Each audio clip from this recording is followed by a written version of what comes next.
The 1980s were an age of wild imagination, when fantasy films dared to be dangerous, mystical, and emotionally overwhelming. These were stories filled with shadow-soaked worlds, puppets that felt alive, heroes who bled, and villains who terrified entire generations. Today, such risks would never pass through modern studio gates. Journey with me into 10 fantasy films from the 1980s that Hollywood today would never make because they were too strange, too bold, and far too real. Number 10. The Dark Crystal, 1982. The Dark Crystal stands as one of the boldest and most unsettling fantasy films of the entire decade. It emerged from a time when filmmakers trusted audiences to embrace worlds that were ancient, unfamiliar, and spiritually heavy. There are no humans in this story, only intricate puppets moved by hidden performers who breathed life into every gesture. Its alien landscapes reflect a cosmos ruled by prophecy and decay. This was a world designed not for comfort, but for awe and fear. The central conflict between the gentle gelflings and the monstrous Skeksis unfolds like an ancient myth whispered by forgotten civilizations. The creatures look unsettling because they were meant to. Every wrinkle, feather, and glassy eye was sculpted by hand, reminding viewers of a time when fantasy demanded craftsmanship before anything else. The film explores themes of corruption, ecological collapse, and cosmic destiny, subjects that modern studios view as too heavy for youth-oriented fantasy. The daring tone is bleak, yet hopeful, revealing a belief that innocence can restore balance even in a dying world. The Dark Crystal would never be approved today because it refuses modern rules of marketable fantasy. No cute side characters, no pop culture jokes, no digital spectacle, just raw mythic sincerity carried by puppetry so elaborate it might break the budget of any studio today. The film feels almost ancient, a spiritual artifact instead of entertainment. It stands as a reminder that fantasy once pushed boundaries instead of softening them, and that the strangest visions often hold the deepest truths. The Dark Crystal was not just a film of its era, it was a creation only that era could have delivered, and modern Hollywood would not dare recreate its bold spirit. Number 9. Legend, 1985. Legend is a dream carved into film, a shimmering fairy tale overflowing with darkness, beauty, and danger. Ridley Scott crafted a world that moves like a living painting, filled with drifting pollen, golden forests, and creatures that seem born from ancient nightmares. Yet beneath the shimmering surfaces lies a tale of innocence tested by pure evil and love, threatened by eternal night. The villain known as Darkness towers as one of cinema's most striking embodiments of temptation and doom. His horned silhouette, his deep booming presence, and his philosophical seductions push this story far beyond modern studio boundaries. Today, executives would demand explanations, comedic relief, and digital redesigns to soften the menace. But Legend embraces its danger fully. The romance is tender yet tragic. The violence is elegant yet brutal. The world is fantastical yet strangely adult. Modern Hollywood rarely allows fantasy to drift into poetic abstraction, but this film thrives on mood over logic, beauty over clarity, sensation over formula. Ridley Scott did not design Legend to appeal to everyone. He designed a dream so intense it could overwhelm those who dared to enter. The score by Tangerine Dream pulses like a heartbeat inside a forbidden forest, while the visuals wash over viewers like a fever. Even the pacing defies modern expectations. It moves slowly, deliberately inviting viewers to surrender to atmosphere instead of plot. Legend would not survive a modern studio meeting because it is too artistic, too sensual, too ambiguous, and too willing to linger in darkness without apology. It is a relic of an era that allowed filmmakers to paint with emotion instead of algorithms. In its shimmering shadows and quiet moments lies a kind of fantasy that Hollywood today no longer understands. Legend shows what happens when cinema dares to dream without boundaries. Number 8. Conan the Barbarian, 1982. Conan the Barbarian is a brutal myth forged in iron fire and blood. It revealed a fantasy world unsoftened by modern sensitivity, a realm where strength, destiny, and vengeance shaped the soul of a wandering warrior. The film opens with tragedy that would never pass modern approval. A village slaughtered a child, orphaned a boy, forced into slavery and violence. Yet these moments form the backbone of Conan's transformation into a figure of unstoppable will. Arnold Schwarzenegger embodied a hero who spoke little, yet expressed everything through movement, posture, and raw physical presence. This was not a quip-tossing modern adventurer, but a warrior shaped by pain, ritual sacrifice, and ancient spiritual forces. The villains practiced sorcery, cult devotion, and ritual death sequences that would be trimmed, softened, or erased today. The violence is heavy, practical, and unflinching, crafted through stunt work that feels dangerous because it was. The themes of destiny and survival strike with unusual gravity. Conan rises not because destiny chooses him, but because he refuses to die. He grows through brutality and hardship, through the forging of his own myth. Modern fantasy heroes rarely endure such primal journeys. Studios today would demand safer tone, friendlier world, lighter themes, and jokes to soften the edge. But Conan the Barbarian is carved from the oldest foundations of human storytelling, where myth arises through suffering and triumph. It blends philosophy with savagery, presenting a hero who questions God's fate and the meaning of power itself. Its world is grim, raw, and alive with elemental danger. Fantasy films today rarely portray violence with such weight or spirituality with such seriousness. Conan the Barbarian belongs to a wilder age of filmmaking, when sword and sorcery meant blood, sweat, and myth instead of polished spectacle. It remains a towering testament to a kind of cinematic power modern Hollywood has forgotten how to wield. Number 7. Ladyhawke, 1985. Ladyhawke is a tragic love story wrapped inside an enchanted medieval curse, and its emotional depth is something modern fantasy rarely dares to touch. The film follows two lovers bound by a cruel spell that forces them apart in the most heartbreaking way. By day, she walks the earth as a hawk. By night, he roams as a wolf. Their human forms never meet, and their love can never exist within the same fleeting moment. This poetic concept would be dismissed today as too somber, too slow, too romantic, and too rooted in mythic symbolism rather than commercial spectacle. The story unfolds across sweeping landscapes, ancient fortresses, and mist-coated fields, creating a world that breathes sorrow and destiny. There is no attempt to oversimplify the curse or lighten the tone. The film commits fully to its emotional gravity. The villains are not comic foils, but manifestations of spiritual corruption and religious oppression. Modern Hollywood often avoids fantasy that examines moral weight through tragedy, yet Ladyhawke builds its entire heart upon the pain of separation and the yearning for unity. The practical effects, the animal handlers, the sweeping medieval set pieces, and the commitment to real locations create a texture that digital worlds cannot replicate. Even the music, bold and unconventional for a medieval tale, would be rejected today for its refusal to fit neatly into expected genre boxes. Ladyhawke thrives on sincerity instead of irony. It believes in true love and true suffering, and that combination strikes with a haunting resonance. Hollywood today would demand comedic relief, faster pacing, and clear explanations, but Ladyhawke exists as a cinematic poem, a dream of two souls cursed by darkness and bound by destiny. It stands as a reminder that fantasy can move the heart as fiercely as it ignites the imagination.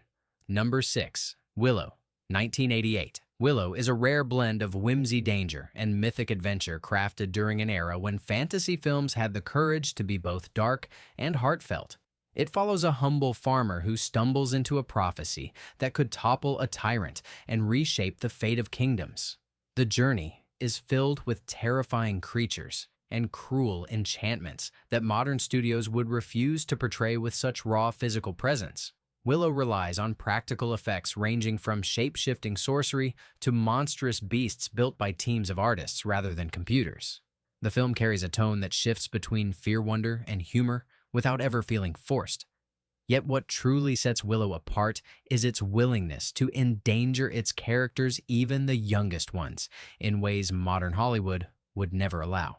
The central baby is pursued by assassins, witches, and supernatural forces that make the story far more intense than contemporary family fantasy.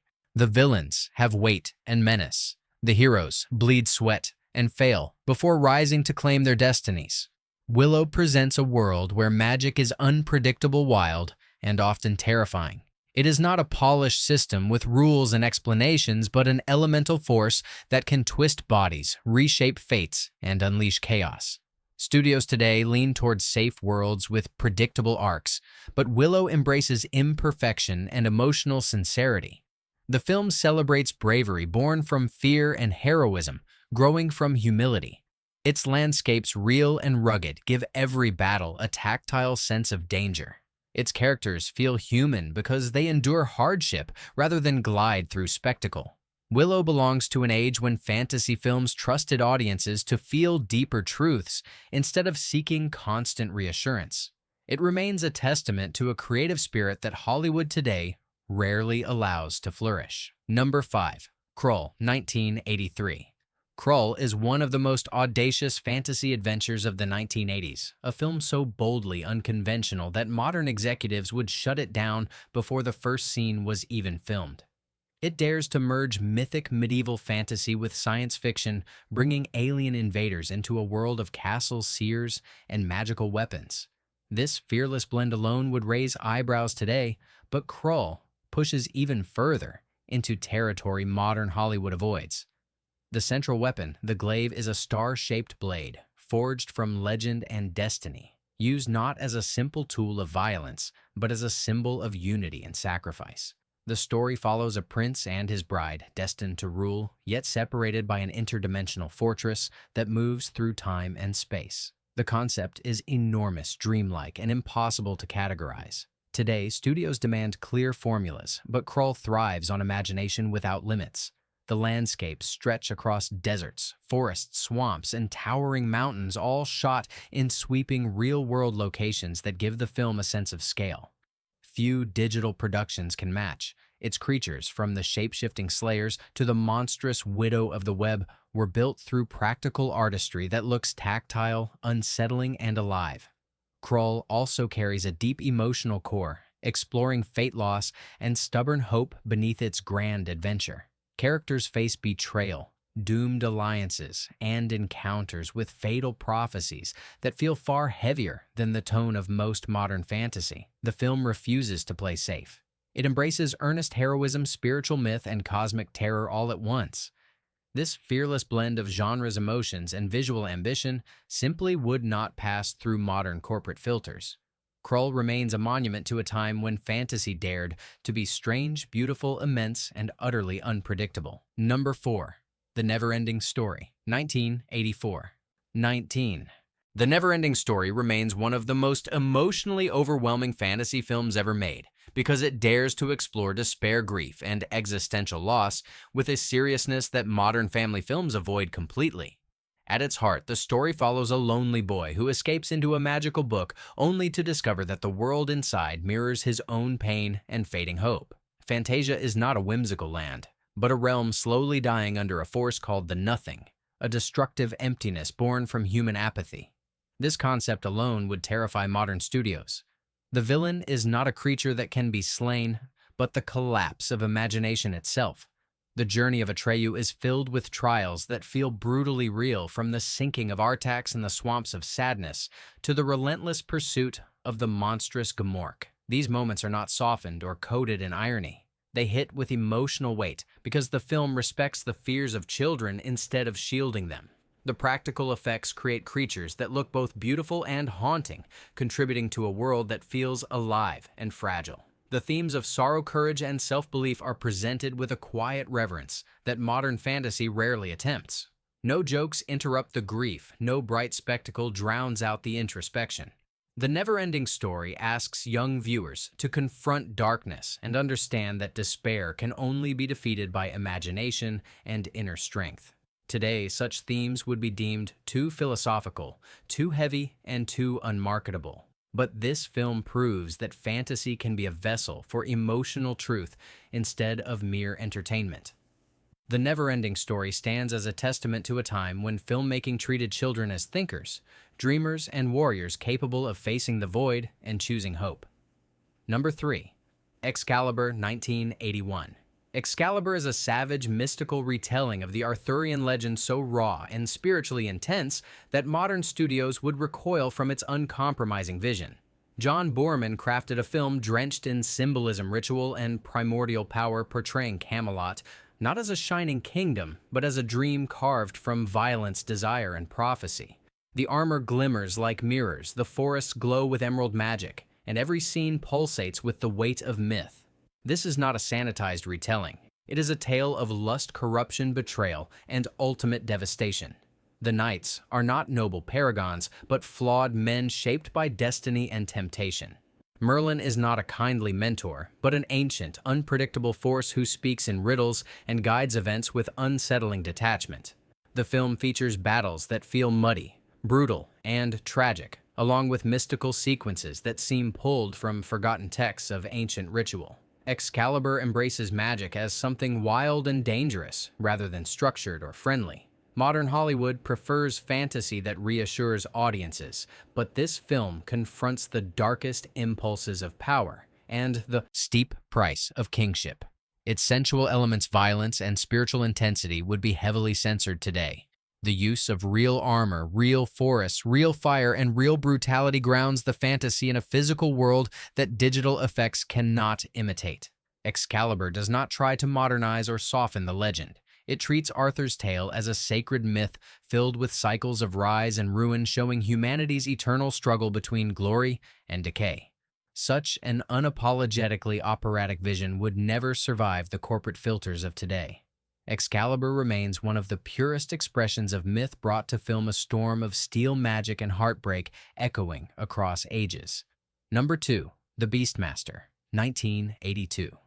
The Beastmaster represents a fearless branch of sword and sorcery cinema where danger lurks in every shadow, and the hero's abilities are tied directly to the natural world. The film follows Dar, a warrior gifted with the power to communicate with animals, a gift born from dark magic and tragic beginnings.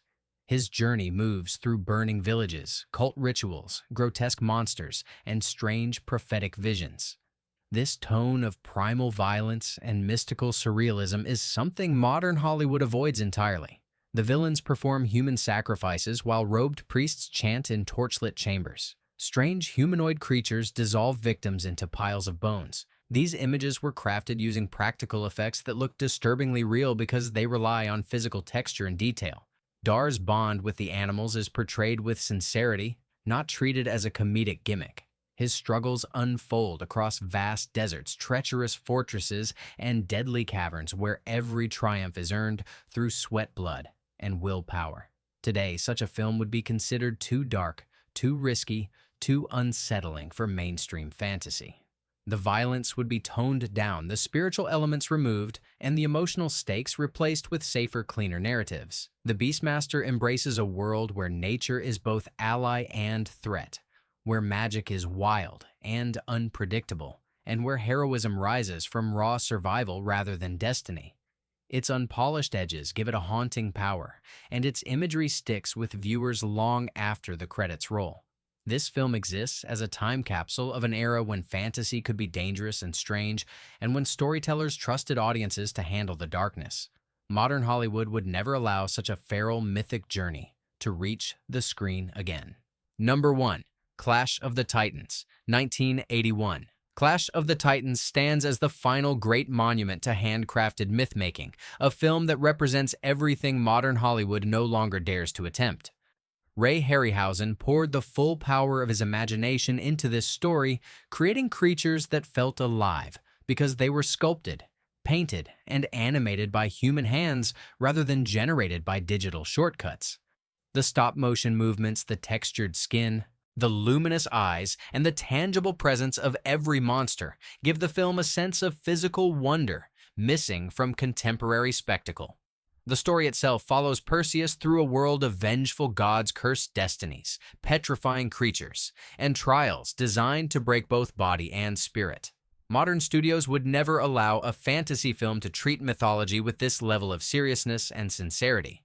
The gods are not comedic, they are terrifying forces shaped by envy, pride, and cosmic wrath. The threats Perseus faces are not softened or glossed over. The Kraken looms like an ancient nightmare. Medusa slithers in shadows with bone-chilling menace, and the giant scorpions attack with brutal weight. The journey is framed as a test of character rather than a parade of flashy battles. Every victory costs Perseus something. Every encounter deepens the sense of mythic consequence. Hollywood today favors fast-pacing, clean humor and sanitized danger, but Clash of the Titans is built from the older traditions of legend, where heroes rise only by confronting fear, death, and fate itself. The film's visual design is steeped in ancient atmosphere, from desert ruins to moonlit marshes to temples carved from marble and shadow. It is a world where gods intervene, where curses shape destinies, and where mortals stand small against forces beyond comprehension. Such earnest mythic storytelling is almost extinct in modern cinema. Clash of the Titans stands as a tribute to a wilder, braver era when fantasy films were crafted with heart, sweat, and human imagination, something no studio today would risk replicating. These 10 films remind us of a bolder era when fantasy embraced danger, sorrow, wonder, and wild imagination. Modern Hollywood would never craft worlds so unfiltered or emotionally raw. Yet these stories endure, proving that true magic lives in risk and vision and in the courage to dream without limits.